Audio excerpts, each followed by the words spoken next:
How do you feel you did and the line as a whole? Honestly, I think we did pretty well, but it was just the little things. Like for me, most of my penalties came from me taking one too many kicks, not having my eyes in the right spot.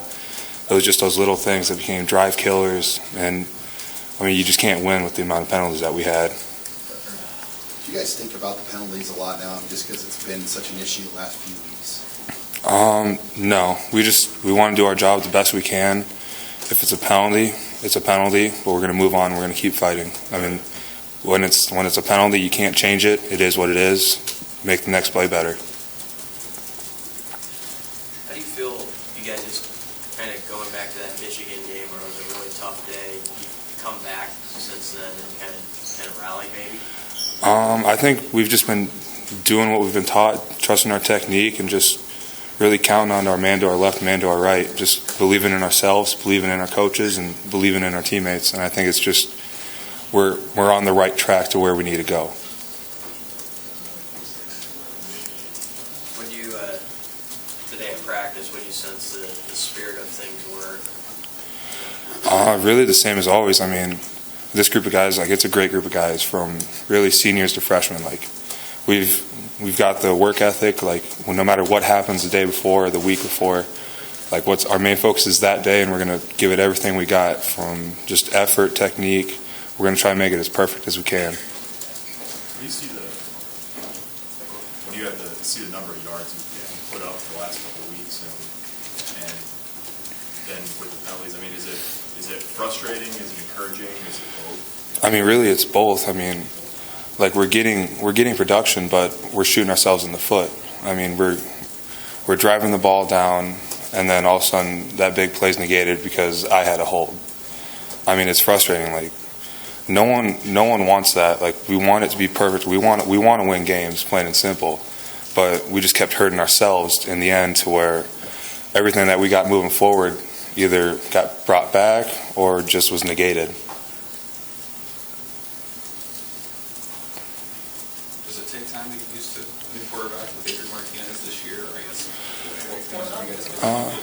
I mean, really, Adrian, he's an amazing player. I mean, he's an 18-year-old kid that came in and took the reins of really a good Big Ten offense. I mean, the only difference is he's pretty mobile. I mean, he's definitely a switch up from a pocket passer, and it's a little more exciting, especially when he decides to scramble.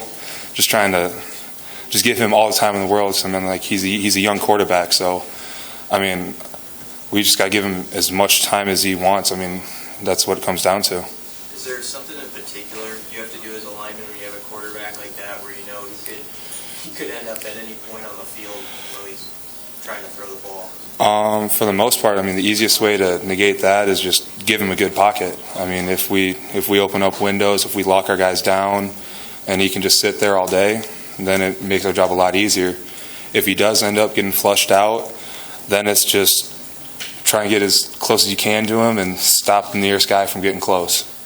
What's he like in the huddle? Well, we don't really huddle, but on the sideline, I mean, for an 18-year-old, I mean, he's amazing. Like, he's a calm demeanor guy. He's never down on himself. He's always wanting to push it forward. I mean, he's going to be a fantastic player, and even better than what he is now. Have you seen, even with the number of veteran guys you have on offense, have you seen his leadership role change, maybe even since camp ended? I'd say he's gotten a little more vocal since he's getting more comfortable around the guys and more comfortable with the offense. I think he's also believing in himself more, because, I mean, he's doing amazing things. I mean, it's just he's getting more comfortable. He's becoming more confident. And he's just turning into an all-around great leader, great person, and great player. As a guy who still has a couple of years of eligibility left, can you allow yourself to look at the big picture at all, what you're trying to build over the next couple of years? I mean, honestly, like, I see what we're going to be, and I know what we're going to be, but my main focus is now. I mean, I'm not really a guy that's going to be like, we'll get it next week, or we're going to get it tomorrow. Like, I want it now. Like, I want it now, and that's my main focus, is right here, right now. You guys get a play against the defense all the time. I mean, how much steps have you seen them take as well? They've been growing week by week, day by day. I mean, they come off the ball harder, they strike harder. I mean, it's just every day they've been getting better and better, from our starters to our twos to our scout team guys.